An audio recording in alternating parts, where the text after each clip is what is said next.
बिस्मिल्लाहिर्रहमानिर्रहीम। मेहताब हैदर एक नए एपिसोड के साथ आपकी खिदमत में हाजिर है। एक ऐसे वक्त में कि जब सियासी अफरा तफरी और इंतशार पाकिस्तान का ज़िंदगी का कोई शोबा ऐसा नहीं है कि जिसके अंदर नज़र ना आए। मिलिट्री से लेकर ब्यूरोक्रेसी, ब्यूरोक्रेसी से लेकर साफ़ी, साफ़ी से लेकर पॉलिटिशियन, पॉलिटिशियन से लेकर आम आदमी जिस जगह जाकर बैठे, हर बंदा दूसरे बंदे के साथ उलझने के लिए, लड़ने के लिए, मुंह मारी के लिए तैयार है। कोई बंदा दूसरे बंदे की बात आर्गुमेंट के साथ सुनने के लिए तैयार नहीं है।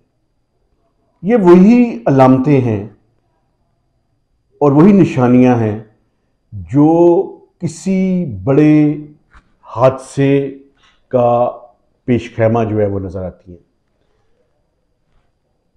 लगता यह है कि गुफ्तगू, बातचीत, डायलॉग, बैठकर बात करने की बातचीत, मसाइल को हल करने की बातचीत, इन सारी बातों ने अपना असर खो दिया है।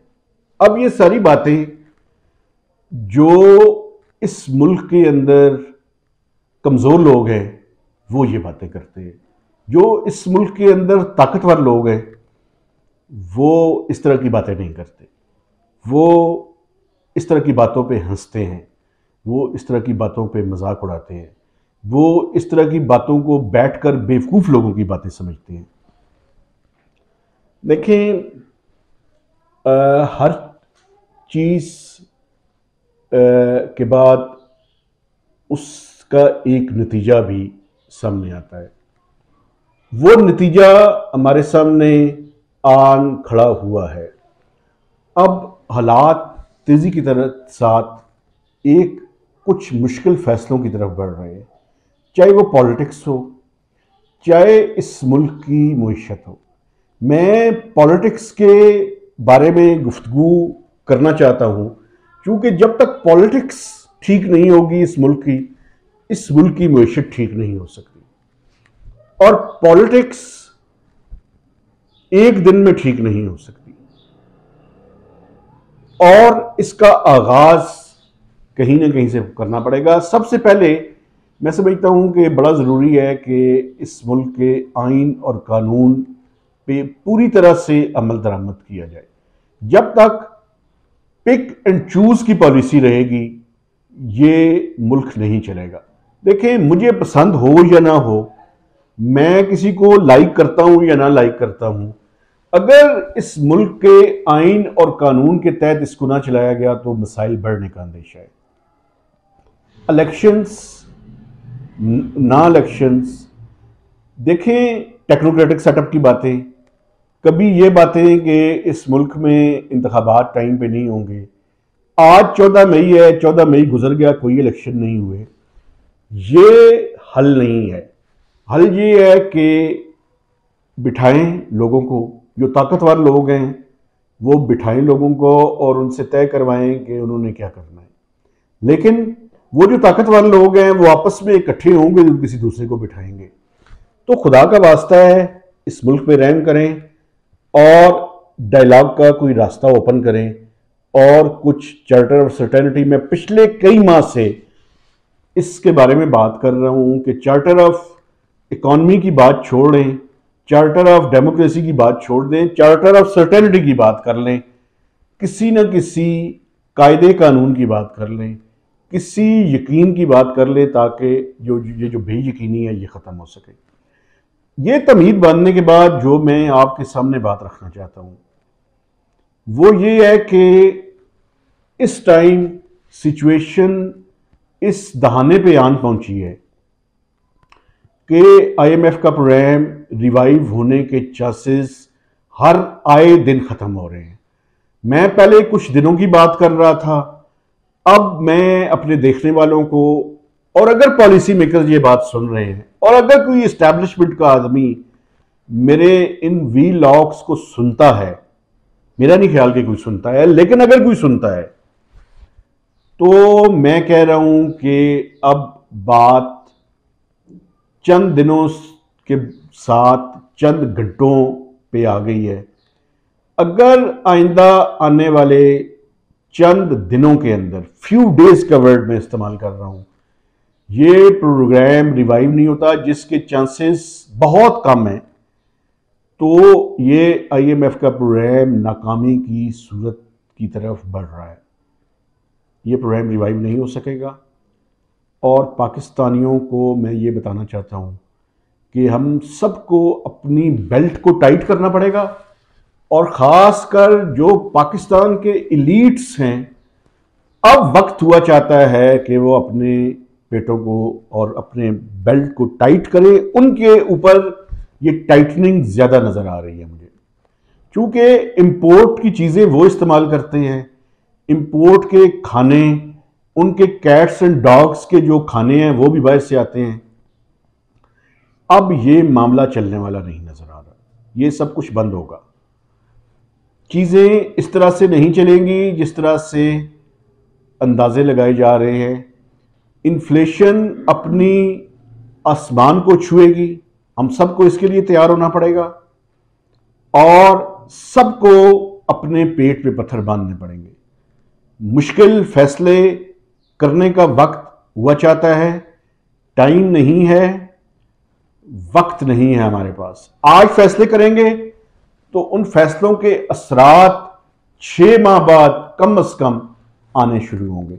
वो फैसले आज करने पड़ेंगे, क्योंकि अगर 6 माह हमने और लेट कर दिया तो शायद हमें डिफॉल्ट से कोई ना बचा सके।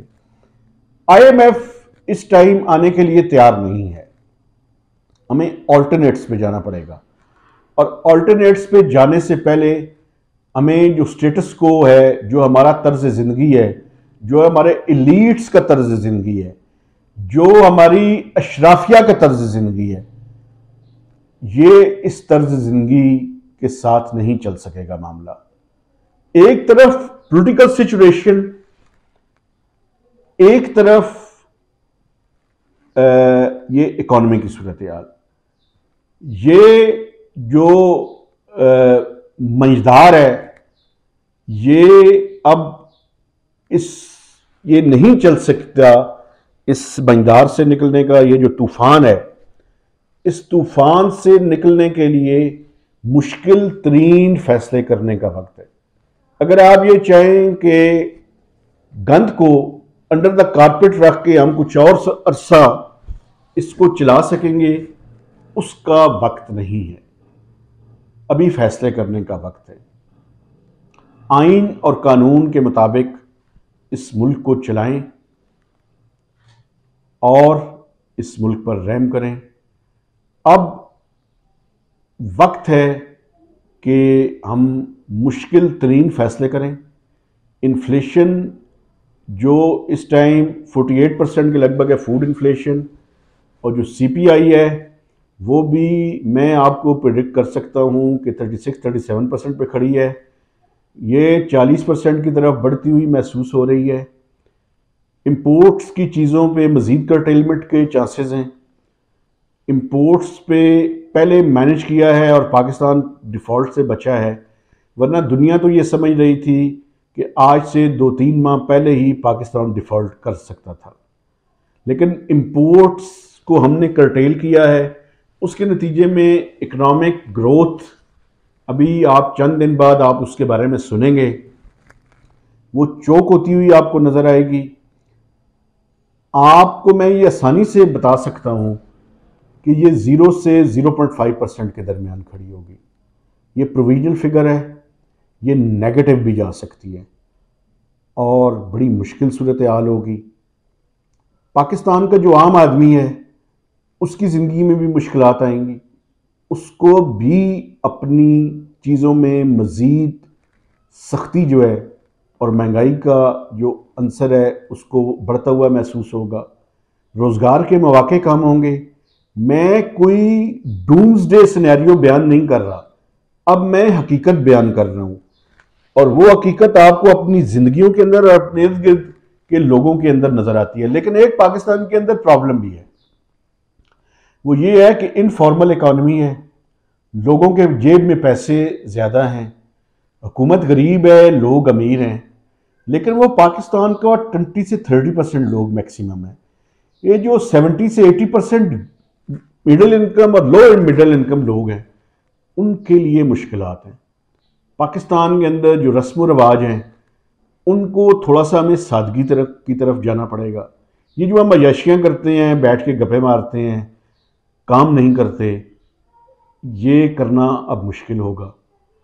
लोगों के लिए रोटी पूरी करनी उनका सबसे बड़ा चैलेंज होगा, और ये कुछ अरसे के लिए कायम रहेगा, ये ख़त्म नहीं होने वाला। तो आप अपने हाउस को, आप अपने घर को इन ऑर्डर करने की कोशिश करें। मेरा काम था बीइंग ए जर्नलिस्ट आपको हकाइक बता देना। देखने वाले गिला करते हैं कि आप हमेशा तूफ़ान की बातें हमें सुनाते रहते हैं। मुझे बताएं, मैं हकीकत से हटकर कैसे बयान करूं? मैं कैसे आपको बताऊं कि आपकी ज़िंदगी में बेहतरी आने वाली है? चंद लोगों की ज़िंदगी में शायद, चूँकि हर क्राइसिस एक अपॉर्चुनिटी भी पैदा करता है, तो ये क्राइसिस चंद लोगों के लिए तो अपॉर्चुनिटी शायद साबित हो, लेकिन मैक्सिमम लोगों के लिए ये अपॉर्चुनिटी नहीं है, वो लॉस में है। अपने आप को डाइवर्सिफाई करें, अपनी स्किल्स को डाइवर्सिफाई करें, अपने एक्सपेंडिचर्स को कम करने की कोशिश करें, अपनी इनकम को बढ़ाने की कोशिश करें। इसके अलावा कोई रास्ता नहीं है। तो मेहताब हैदर को नए वीलॉग तक इजाज़त दीजिए। खुदा हाफिज़।